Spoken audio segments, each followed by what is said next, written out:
A esta hora en TPA Noticias Matinal vamos a hablar de este libro. Se titula Lo que oculta la tierra. Aquí está su autora, Leticia Sierra. Bienvenida, ¿qué tal?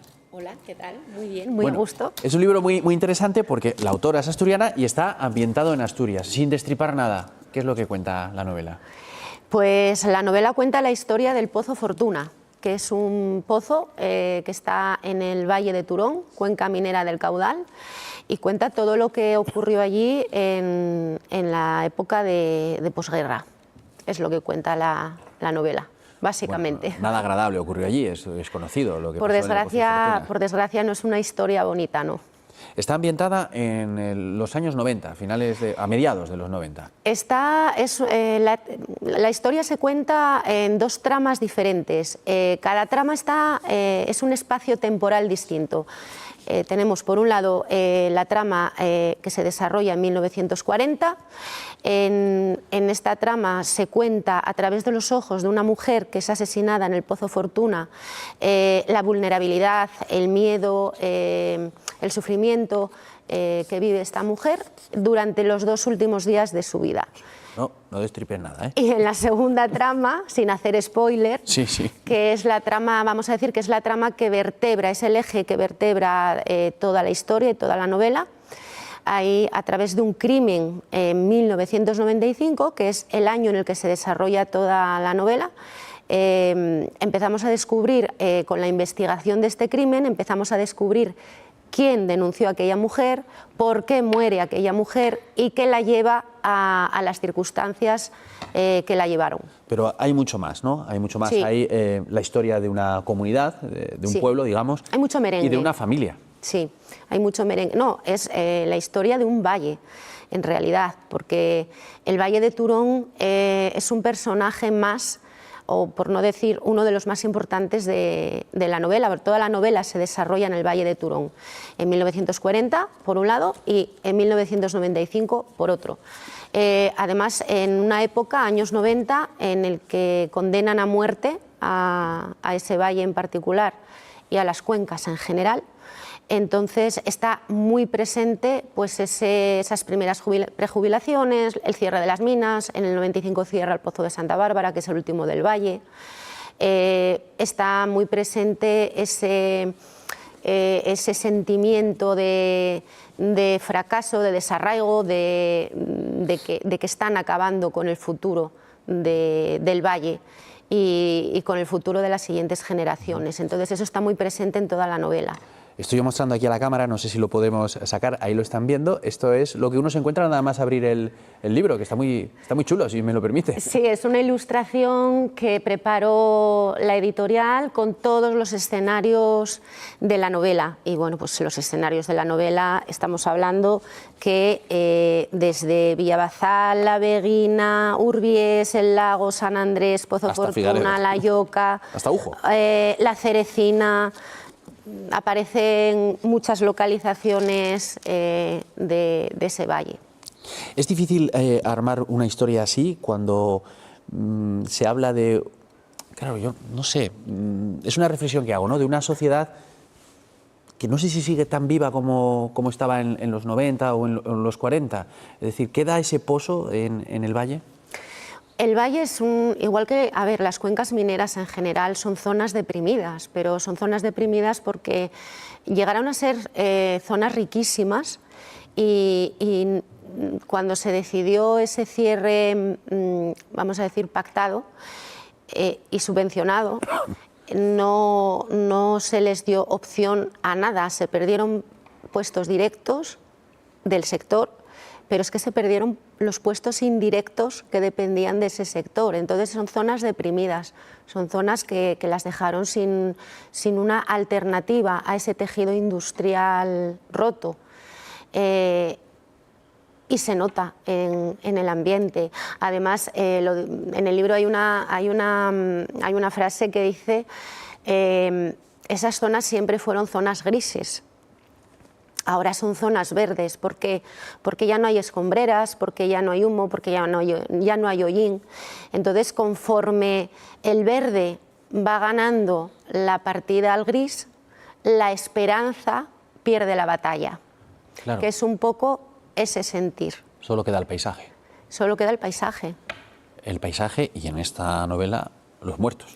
Y los muertos, que algunos son ficticios y por desgracia muchos son reales. Estos los del Pozo Fortuna. Los del Pozo Fortuna. El personaje, el protagonista, Daniel, sargento de la Guardia Civil, también tiene su historia. Sí, Daniel y su padre, Matías Caicoya, tiene su historia. Son dos personas que llevan, padre y hijo, llevan sin hablarse 10 años, una década, porque Matías, que es un personaje que representa un poco los instintos de esa época de la guerra y la posguerra, de intolerancia, intransigencia. Matías prefiere tener un hijo muerto a tener un hijo metido en la benemérita. O sea, prefiere tener un hijo muerto que guardia civil. Es un poco el contrapunto, ¿no? Y bueno, pues es un poco... lo que cuenta es la historia, ese acercamiento entre los dos, esa aceptación por parte de Matías de que lo que hay y hay que asumirlo y hay que aceptarlo, y esa reconciliación y esa historia entre padre e hijo, historia en el fondo de amor. Claro, pero Daniel, el sargento, yo creo que refleja también la evolución de la sociedad. No es un guardia civil de los años 50. No, por supuesto. O sea, Daniel es un guardia civil de 30 y tantos, en los años mediados de los 90, que las cosas ya han cambiado. Es un guardia civil de esta época. O sea, nada que ver con la Guardia Civil de antaño. Sí, ya lo decía, ¿no? El papel, la importancia de la madre para la reconciliación. Las mujeres siempre están ahí. Las mujeres siempre están ahí y al final las mujeres son las que cortan el bacalao. Los hombres son perro ladrador, poco mordedor. Ellas son las que al final tienen que coger... plantar los pantalones encima de la mesa y poner orden, tanto la mujer de Matías como la madre de Matías, que la madre de Matías, Elena, es una octogenaria y es la cordura, vamos a decir, y la coherencia de la historia, porque es una octogenaria que fue denunciada, encarcelada y torturada en aquella época, y en cambio ahora le dice a su hijo, dice, si yo he sido capaz de perdonar, que no olvidar, que no es lo mismo, pero si yo he sido capaz de perdonar y de aceptar y seguir adelante, ¿qué derecho tienes tú, que no has pasado por nada de aquello, para odiar? No tienes ningún derecho, o sea, no heredes ese odio, no heredes ese resentimiento. ¿Cómo ha sido la labor de documentación? Me imagino exhaustiva. Ha sido muy complicada porque... apenas hay referencias bibliográficas sobre el tema del Pozo Fortuna.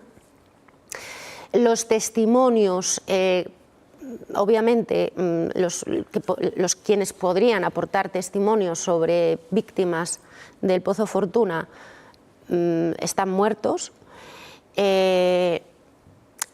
y los que no lo están les cuesta hablar del tema. He tenido que tirar de hemeroteca, de hecho uno de los capítulos del libro de 1940 está inspirado en el testimonio recogido por el historiador Ernesto Burgos. Recogió el testimonio de Florentino González, que era un niño que presenció una ejecución en el Pozo Fortuna y escribió un artículo muy interesante en La Nueva España. Pues uno de los capítulos está inspirado en ese testimonio. A mí me ayudó mucho la asociación Foro Pozo Fortuna.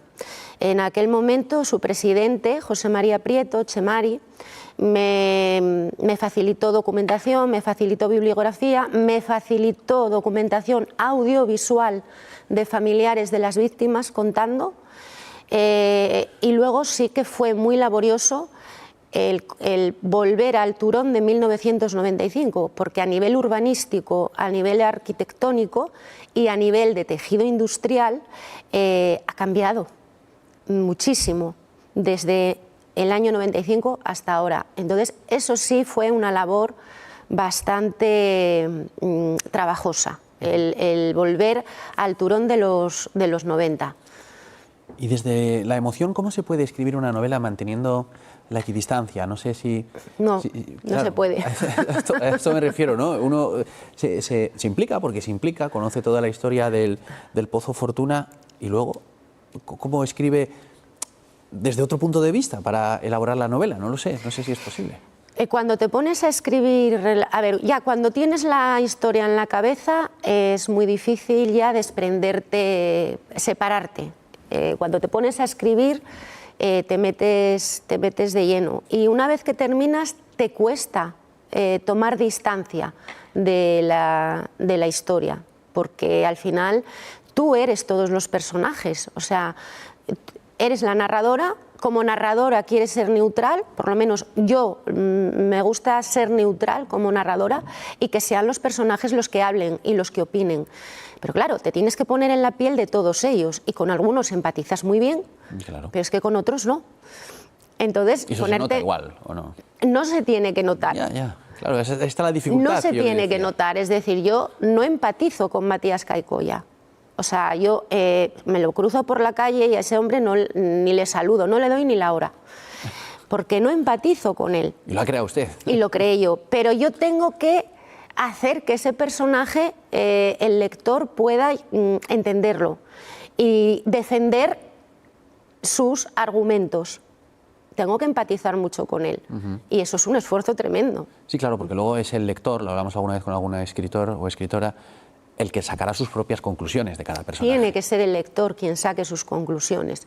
Yo me limito a contar una historia que ocurrió en un momento determinado, en un momento temporal determinado y en un sitio determinado. Entonces yo tengo que ceñirme a lo que ocurrió allí. No puedo inventármelo, no puedo edulcorarlo. Lo que pasó, pasó. Si nos remontamos 4 años antes, contaría algo muy diferente y de un bando muy diferente. Quiero decir que lo que cuento es lo que pasó en el Pozo Fortuna entre 1937 y 1940 y lo focalizo en 3 días de la vida de una mujer en 1940.